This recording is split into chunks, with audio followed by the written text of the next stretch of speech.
ರಾಷ್ಟ್ರ ಹಾಗೂ ರಾಜ್ಯದ ಪ್ರವಾಸೋದ್ಯಮದಲ್ಲಿ ಅನೇಕ ಹೆಗ್ಗಳಿಕೆ ಗಳಿಸಿರುವ ಸದರ್ನ್ ಟ್ರಾವೆಲ್ಸ್ ಬೆಂಗಳೂರಿನಲ್ಲಿ ತನ್ನ 3ನೇ ಶಾಖೆಯನ್ನ ತೆರೆದಿದೆ. ಈ ಹಿಂದೆ ಬೆಂಗಳೂರಿನಲ್ಲಿ ಆರಂಭಿಸಿದ್ದ 2 ಶಾಖೆಗಳು ಭಾರಿ ಫೇಮಸ್ ಆಗಿತ್ತು.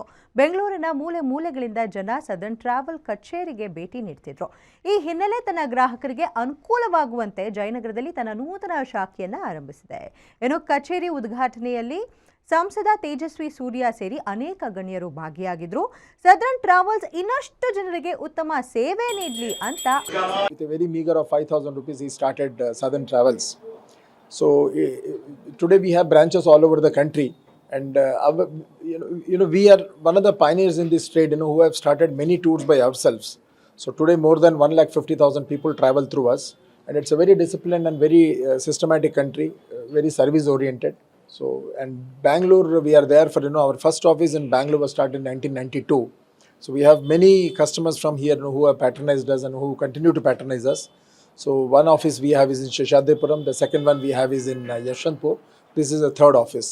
Apart from these three, we are also planning to start multiple offices in multiple locations. ನಮ್ಮ ಜಯನಗರದಲ್ಲಿ ಸದರ್ನ್ ಟ್ರಾವೆಲ್ಸ್ ಅವರು ಬೆಂಗಳೂರಿನವರ 3ನೇ ಕಚೇರಿಯನ್ನು ಪ್ರಾರಂಭ ಮಾಡಿದ್ದಾರೆ.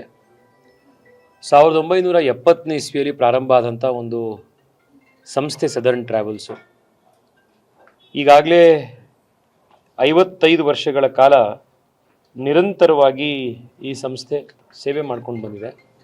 One of the most professional tour organisers in the country. ದೇಶದ ಎಲ್ಲ ಕಡೆ ಅವರ ನೆಟ್ವರ್ಕ್ ಇದೆ. ವಿದೇಶಗಳಿಗೂ ಕೂಡ ಬಹಳ ಒಳ್ಳೆ ಟೂರ್ ಪ್ಯಾಕೇಜ್ಗಳನ್ನು ಅವ್ರು ಆರ್ಗನೈಸ್ ಮಾಡ್ತಾರೆ. ದೇಶದಲ್ಲಿ ಟೂರಿಸಂ ಮತ್ತಷ್ಟು ಬೆಳಿಬೇಕು ಅಂತ ಏನು ಪ್ರಧಾನಮಂತ್ರಿಗಳ ವಿಷನ್ ಇದೆ, ಅದನ್ನು ಸಪೋರ್ಟ್ ಮಾಡುವಂಥ ದೃಷ್ಟಿಯಿಂದ ಈ ರೀತಿಯ ಸಂಸ್ಥೆಗಳು ಮುಂದೆ ಬಂದು